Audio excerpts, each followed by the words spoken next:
Chamique, you're an amazing advocate for mental health awareness. What makes you so passionate about mental health? I'm passionate about mental health because not only has it affected me, but it also has affected my family. I grew up with a dad that was schizophrenic, and I saw how it really tore my family apart. Was it just your father who dealt with mental health issues, or is it something that you dealt with as you were growing up as well? And I've dealt with it since I was 11 years old. I just know what it's like to kind of have those struggles. What advice would it be that you would give to young teens who might be going through some of those things where they're feeling depressed or they're feeling anxiety? Talk to someone and don't think you're the only one going through it. I think sometimes we get locked up in our own world, our own box, and it's I, me. Right. And once you open your mouth and you talk about it, you'll realize so many people are going through the same thing, and you kind of, come together and you're each other's support. Absolutely. People are a little bit embarrassed to talk about what they're going through inside. Why do you think that people keep things like that such a secret, and why is there such shame attached, especially in the African American communities? I had not only that culture, but also growing up in a sports culture. Sports culture, you're taught not to be weak. In the African American community, we're taught, we're big on our faith, so we're taught to pray things away. You're also taught, what happens in your household stays in your household.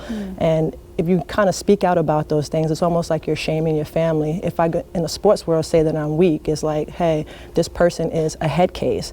So those two together, kind of like erupted my world. And so I can only imagine it would do the same for others.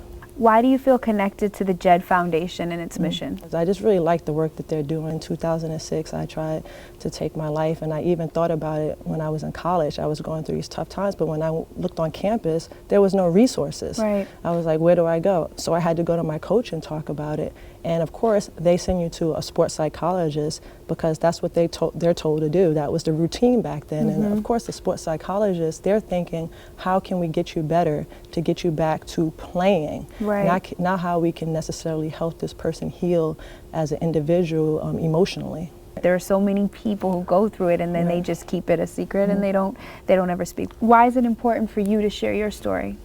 I got involved with mental health because it's something that I really was ashamed of, and I was dealing with the guilt of, it was like my little secret. I didn't want anybody to know about it.